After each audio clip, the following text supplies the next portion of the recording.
الصلاۃ والسلام علیک یا رسول اللہ وعلی آلک واصحابک یا حبیب اللہ۔ الصلاۃ والسلام علیک یا نبی اللہ وعلی آلک واصحابک یا نور اللہ۔ ایمان باللہ کا پہلا تقاضا محبت الہی۔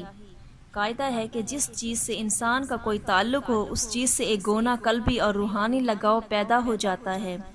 اسی قلبی لگاؤ کو عرف عام میں محبت کہتے ہیں۔ یہ قلبی تعلق جس نوعیت کا ہو، محبت بھی اسی نوعیت کی ہوتی ہے۔ دنیا اور اس کے رشتے چونکہ فانی ہیں اس لیے ان سے محبت بھی فانی ہوتی ہے، مگر اللہ وحدہ لا شریک کی ذات زمان و مکان کی قیود و حدود سے ماورا ہے، اس لیے اس سے انسان کا تعلق بھی لا فانی ہے۔ بنا بری اللہ کی ذات سے مومن کی محبت جملہ محبتوں سے برتر و اعلیٰ اور شدید و قوی ہونی چاہیے۔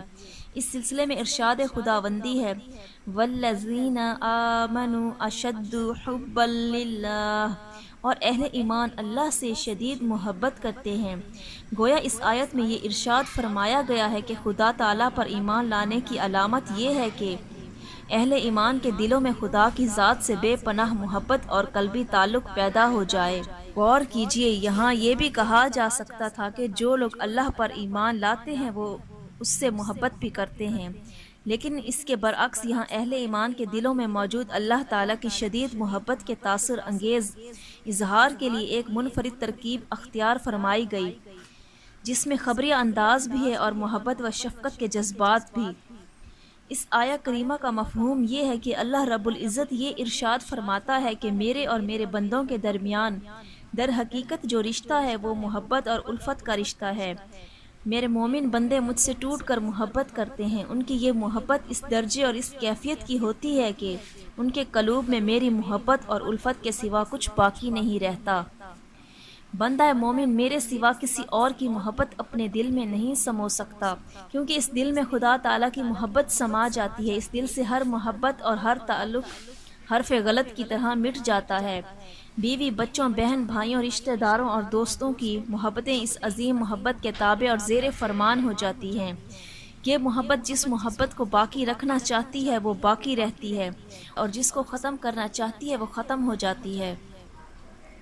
الغرض حقیقی اور سچی محبت، جس کو صوفیاء کرام کی اصطلاح میں عشق حقیقی کہتے ہیں، صرف اور صرف ایک ہی ہے۔ دوسری سب محبتیں اس بڑی محبت کی فروعات ہیں۔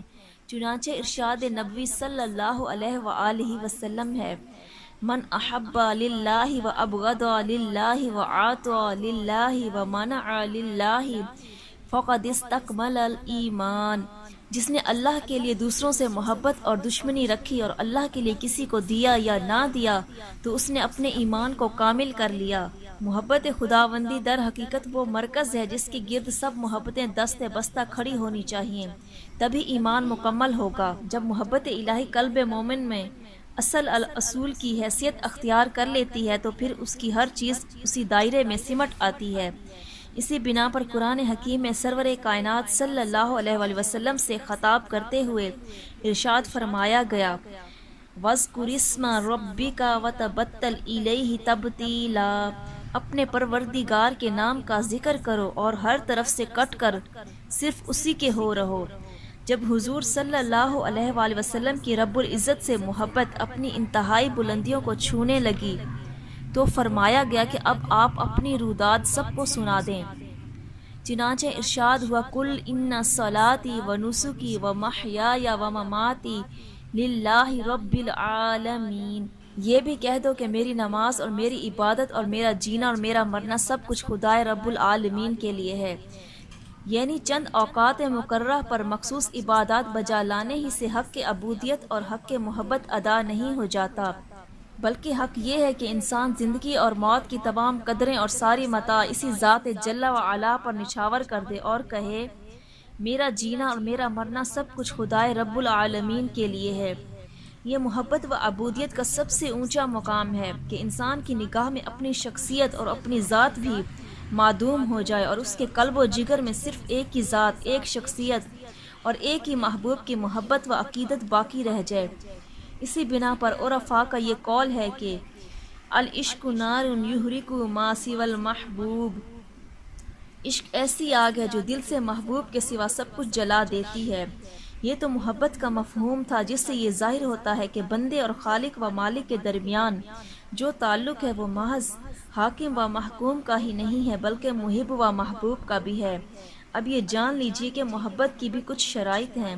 اگر کسی شخص کی محبت میں وہ شرائط پائی جائیں تو اس کا دعوی محبت کامل ہوگا، ورنہ نہیں۔